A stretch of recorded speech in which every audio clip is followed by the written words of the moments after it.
Hey, buddy, you were adopted. Don't you just hate it when you cook up a fresh tasting meal and immediately as you plate that meal up, you have to poop? So it's got to sit on the sidelines until you're done. What is up, everybody? As always, this is Patrick, and welcome back to another episode of Just Verbal Vomit.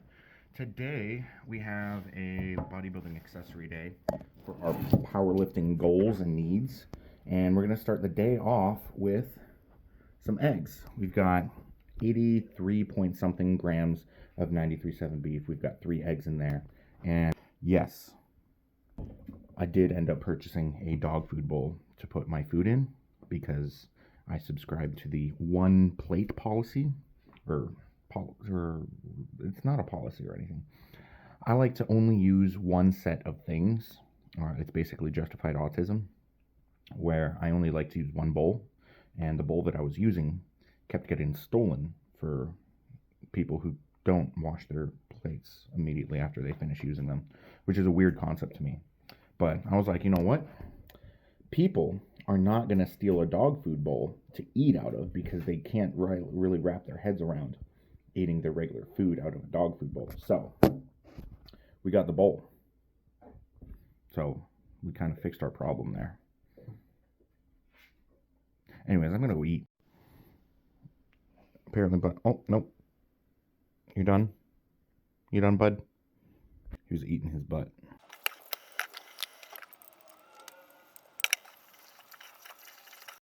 Bagel 1, Bagel 2, honey, yeah. Welcome, boys, to the Puppy Walk Express. What's up, bud? Hey, bud. Hey, buddy. Hey, bud. Yeah, that's my guy. So let me tell you about how cats are better than dogs. Don't listen, bud. So, I believe cats are better than dogs. Let's get into it. Am I right? Am I wrong? What do you guys think? Cats teach you a different lesson. Cats teach you about consent. And cats, so when you get a cat or you interact with a cat will let you know whether or not they want you to be interacting with them. And cats will let you know if you've crossed a line. So it's an important lesson to learn how to deal with people and respect boundaries of people when you get a cat, because cats are masters of setting boundaries.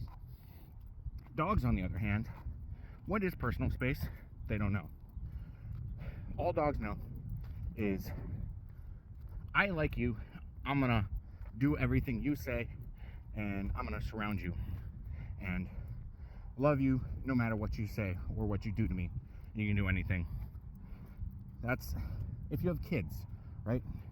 Which lesson do you want them to learn? Respecting boundaries or unyielding subservience? Think about it and let me know.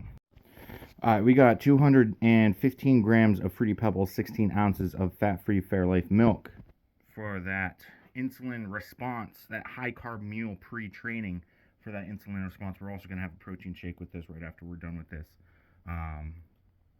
This is actually a little hard to consume this entire meal because it's such high volume, but we out here, we doing it. I am turning the mute on this because is it possible to eat without watching something? The answer is no. So we out here, we're eating, and we prepping. Let's go. Man, I haven't even started training yet, and I'm 0 for 2 against my colon today. I was playing some defense, like some LeBron James or Steph Curry, Kevin Durant. Wait, no, none of them played defense. Marcus Smart, Defensive Player 2023. Oh, at least it's solid now. You all ready for a creamy shot of protein?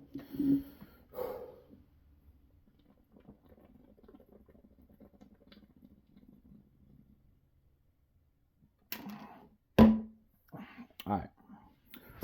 In all seriousness, if your girl says, "Oh my gosh, I'll just blow you every single morning because I like to start my day with a shot of protein," that's a red flag. On average, the male is about 5 milliliters. And the density of is approximated to be 1 gram per milliliter. So in 5 milliliters, there's approximately 5 grams of substance. Now, if we're going to assume that it is 100% protein, which it's not, they're only getting 5 grams of protein in this protein shot. Boys, that's nowhere close to an adequate amount of protein for a single meal. She's not starting her day off with a shot of protein. She's starting her day off with excuses. And that's a red flag. All right, and like that, we are off like a herd of turtles on our way to the gym. It's actually really late right now, comparative to when I normally go to the gym. It's about 3 p.m. Not good in my standards of waking up on time and getting everything settled. But I mean, I've been dealing with a pretty heavy dose of depression, but gym's a non-negotiable, so we can't keep putting it off because it's what we've got going on. So what we got in the gym today, we've got I believe it's reverse grip lat pull down, working on since we're always trying to feed multiple birds with a single scone, every single accessory movement has multiple reasons for doing them. So the reverse grip lat pull down, we're trying to target different sections of the back that are tight, and because accessory movements are stretching under a load. So this is almost like it's technically a bodybuilding style day, but it's almost like muscle maintenance to prepare our bodies for the rest of the training days coming up this week. So we've got the reverse grip lat pull downs, trying to stretch out the different parts of the back as well as the biceps. We've got head supported rear delt flies, as well as supersetting that with close grip push-ups. We're doing pulse push-ups for that, trying to work on the explosiveness of the press on the bench press, as well as getting a little bit of a stretch through the deltoid with those head supported rear delt flies. And having the head supported kind of isolates the delts a little more aggressively so that you can get a better stretch out of them. So it makes it it's almost like using a machine when you don't have a machine in order to do it, because you're not leaning on other muscles to keep you erect. So, and then we move on to incline dumbbell bench, superset 20 and 6-0 acceleration, working on the time under tension, working that hypoxic response, as well as getting a nice good stretch in the upper pec due to the incline, and kind of working those stabilizers, massaging those out, getting a little bit of stretch going on as we have a bench day on Thursday. And then we've got, I believe it's chest supported 0 acceleration dumbbell rows, chest supported rows. Those also working a different part of the back, getting a little bit of a stretch there so that we can have a good range of motion in our shoulder mobility and getting a kind of stretch through the trap and the lats going on there. And then we've got dumbbell curls, and then heavier dumbbell curls. We've had bicep tendonitis in the past, so we're kind of leaning into kind of feeding 3 birds with this one scone. We're making the biceps stronger. We're kind of giving a little elasticity to the biceps by doing a lot of them. Got a working the hypoxic response with the first set of dumbbell curls, where we're going light. We're doing 3 sets of 20, 30 seconds rest, really biting the bullet on that one and digging deep for that hypoxic response. And then we're going heavier and doing a 3x8 with heavier dumbbells, kind of working on the neural connection between those and kind of digging deep. Because we've had that hypoxic response, we're going to make the pump a little bit bigger because of the extra blood flow. The extra size going on there is going to add a lot of recoverability to the biceps, adding strength to it, adding the elasticity so that it can recover better, as well as giving us a leverage point to kind of lever our forearms off of the biceps. Since they're so big, the forearms and biceps touch and they can leverage off of each other when doing the bench press. And it's almost like a diving board point, where once people start to hit that, you end up skipping a lot of the plateau points when it comes to bench PRs and stuff. So we're trying to make our biceps bigger to make that leverage point bigger so that we can have a bigger bench. Easy as that. So we're almost at the gym, And that's what we got going on today. And I'll give you guys a little update as to how that went in a post-commentary style thing, boys. All right, pretty decent bodybuilding day, about as good as you can really ask for in this economy. So the reverse grip lat pull down. Normally when I do lat pull downs, I have to go to my knees onto the floor so I can get a good range of motion going on. But the supination of the forearms, doing the reverse grip on that lat pull down, or underhand grip on that lat pull down, allowed me to reduce my range of motion just enough so that I could have the plate stack hovering. And we did a 4x12 2-count hold at the stretch, slow eccentric, and we were using 120 because when you're doing tempo work, kind of like this, where you got a slow eccentric and a long hold at the stretch, you got a lot more time under tension, and your ATP, your phosphate energy system, doesn't have enough time to recover intra-set. So you have to reduce the weight, and also that stretching allows you to break down the fascia and the muscle fibers, get the little micro tears in your muscle fibers so that you can build more muscle going from the accessory, right? So you got to reduce the weight and you end up getting more gains out of it, and that's just how that cookie crumbles. But we did a 4x12 with 120. Next week we're going to pop up to either 130 or 140, and that slow tempo really gets you. If you try it in your training, you'll understand real fast, because the weight stack plus all the chains in the gym making the top support bow is what I can usually do for sets of 10 with no tempo at all. So it's really humbling having to reduce the weight that much in order to get bigger gains, bigger back. So we went into the head supported dumbbell or rear delt flies into the hex push-ups because we got the hex dumbbells, and we're using the handles of the dumbbell as a handle for our push-ups. Those were a lot easier than expected. So we've got 2 things in a row that need to be increased next week so that we can get a better stimulus, which means that which means we're getting stronger and we're progressing, because in the past weeks they weren't this easy. And we didn't eat super well yesterday. We only ate 2 meals, which don't tell Bree. We only had a breakfast and our cheat meal dinner instead of having the regular food, so not too good. But then we moved on to the incline dumbbell bench set of 20 supersetted with 6 slow eccentric, and 4 sets of 26 reps, which is what, 104 reps total. That really burns you out really fast. And it was the 20 easy. The first set was really easy.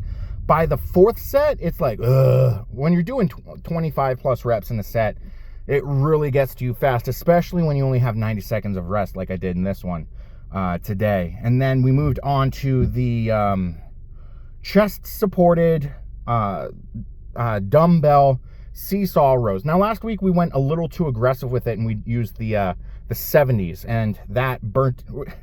It's supposed to be RPE 7, so we're supposed to have about 3 reps in reserve, and we're going to burn out with those, which is not good, which probably maybe affects how things progressed for the rest of the week. So we went back to what we were doing before, because I misread the program last week, and normally when I do chest supported rows, we're doing with the 70s on the deadlift day, I believe. We've got chest supported rows as well with thoracic spine extension, which is a little different, but it's close enough that I'm set up the same. It's just the lower back cues are different for that accessory movement. So I got confused, and I was like, yeah, we're using the 70s for this and everything, right? No. We're doing 50s. Next week, we'll see if we can't pop up to the 55s or 60s, because it was almost like a rest, because we had 3 minutes of rest in between, because we're doing 20 reps each, which means we're counting to 40. We got a lot of time under tension with 0 acceleration, so the phosphate energy system is getting blown out of proportion with that. We're getting a pretty good hypoxic pump going on. We're feeling the burn, and things are progressing pretty good. Then my boys, then we hopped into the dumbbell curls. Now dumbbell curls are one of those movements that for some reason, sometimes it's really easy and really easy breezy cover girl, and sometimes it's difficult, lemon, difficult, right? And today was one of those where it's like difficult, lemon, difficult. Like there's been a couple times where I'm like, all right, I can progress these because we've got 3x20, 30 seconds rest, and we use the 20s. And we're making sure we're getting the pinkies to the sky, but we're also being pretty strict with the tempo we got going there. Getting a light pause at the top there, at the maximum compression, contraction, and then we're not letting it just drop down. We're controlling it down almost like a slower eccentric. Not quite a 3 count, maybe a 2 count, but not a 1 count. So we're controlling the dumbbells back down to the stretch position, holding a light stretch there. I mean, without a supination in the bicep, you don't really get that much of a stretch in the bicep, which is why I like doing incline curls, because you get a really deep stretch and you got that supination going on, and your biceps feel like they're getting attacked more aggressively. So I like doing it like that, and you don't have the opportunity to start swinging the dumbbells because you're seated in an incline bench, which is super cool. But we don't have that programmed, so we're just doing regular not hammer curls, but dumbbell curls, where we're starting off with a neutral position. Then at the top, we try to get our palms parallel with the ceiling, getting that extra little bit of supination going on there, extra bicep gains. So we're only using 20-pound dumbbells for that. And the first set is fine. The second set, feeling the burn at rep 13. And then the third set, good Lord, loaded. Those were a little rough. The biceps were doing a little bit of a scream job going on there. Yeah. So after that, we have a 3x8 with 2 minutes rest for heavier dumbbell curls. So we popped up, we doubled the weight, we used the 40s, and we were able to really control and really get a good pause and eccentric on every single rep. And it's not like last week and all the weeks before where the last like 1 or 2 reps is like, oh, let's just get this over with. And we're kind of swinging the dumbbells around like we're big boys. It was nice and controlled the whole time. So I think we might be able to progress the heavier dumbbell curls, but we can't progress the lighter dumbbell curls, which is kind of weird to think about. But anyways, I just arrived home. I have to prep my chicken for the week. It's been in the fridge for a couple days now, and I'm really nervous that it's not good anymore. And I'm just gonna cook it and hope for the best. We'll know if it's good based on how frequently I do battle with my colon going into the rest of the week. And I got to prep my rice, and also I'm going to grab my laptop and I'm going to start doing some programming because I'm onboarding a new client this week. A super heavy, 336 pounds, same kind of distribution as me, decent squat, good bench, and his deadlift did not go as planned at his last meet. So we're onboarding him. I'm gonna update both my other clients, get new programs today. So I've almost got like a perfect storm of multiple people needing programs. So I'm gonna do 1 week worth of programming and send it out to them, and then work on it just so that it's not late, but get the rest of their program kind of filled out because I program in blocks of 4. Making sure that they're updated and regular, making sure that they always have something and they have something to look forward to. Because I've had multiple clients be like, hey, can I know what I'm doing next week too, so I can like prep and see what this week is meaning to do and stuff like that. And I'm like, yeah, sure, whatever. So that's the way I program. So we are home. I'm gonna go see Buddy. We got Best Buy 5/28/24. Which means it's good until the 31st, and it's the 27th, so we're good. So we've got lifter notes, and we've already done our lifter program updates. Got a week program for each of them, so they're good for now, but we're gonna finish programming after food. All right, we got the food. We've got 245 grams of chicken breast, freshly cooked, 400 grams of white rice, some Himalayan pink salt, and some honey mustard to make me not hate myself, and a Diet Dr. Pepper. And usually we're watching something. We're watching something a little special that I found recently. Now, it's called Ghost Stories. This show flopped in Japan. It absolutely flopped. But they got the rights, the dubbing company got the rights to do Ghost Stories. And they were like, damn it, we have to do this. So they just stuck all the voice actors in a room, and they're like, you guys do this. We're not going to give you any supervision whatsoever. And they were like, what do you mean no supervision? So, this may or may not be the original, like, what is it?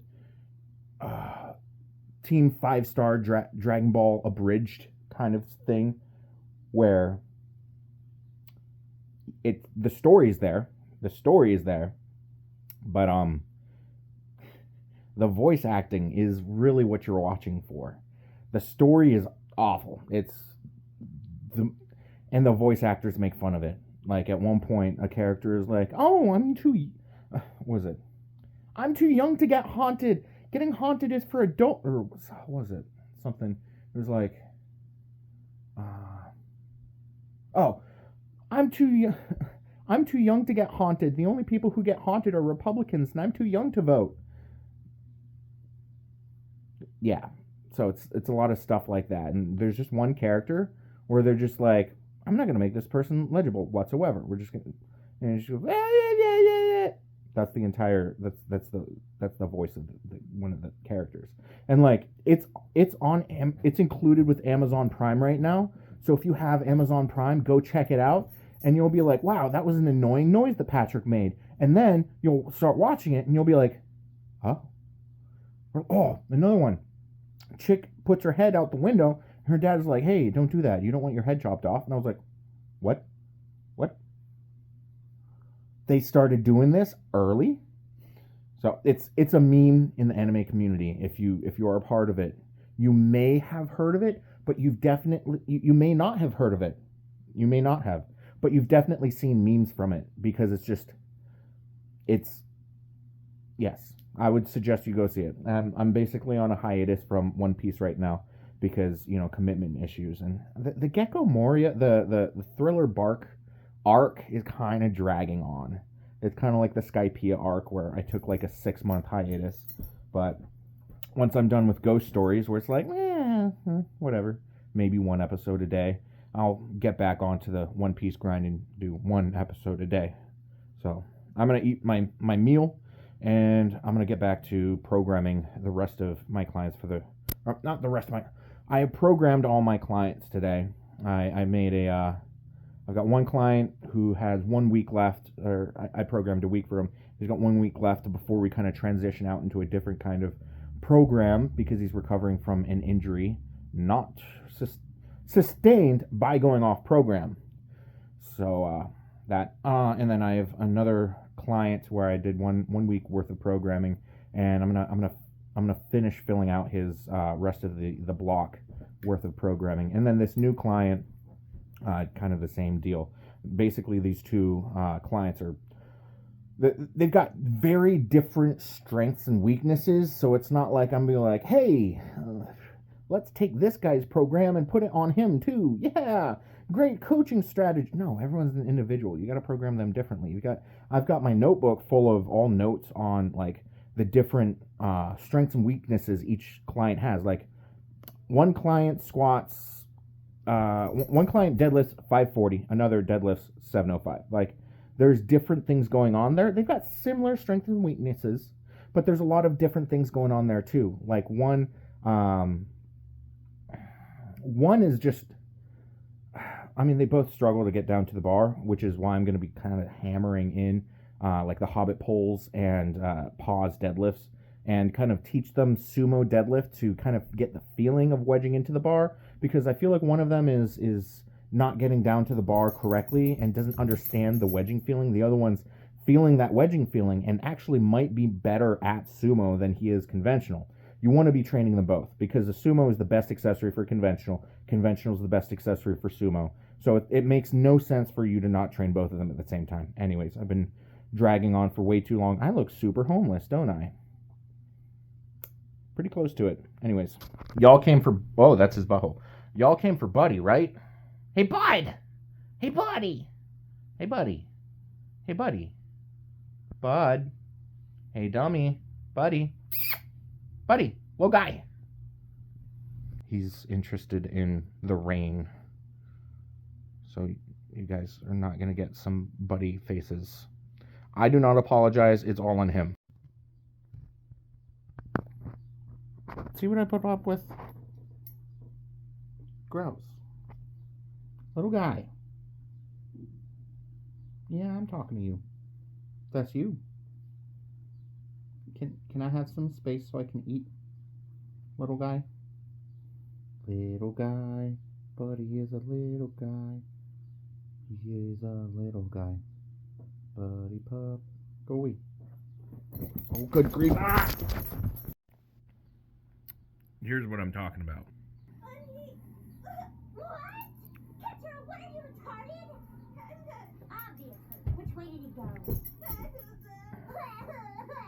Now we'll never find out who the ghost is. I hope you got yourself. It's all right. This reason. Oh! You want to be an Air Force Ranger. You want to live a life of danger. You don't want to get raped by strangers. Think of a big black man chasing you. Well, he's not racist.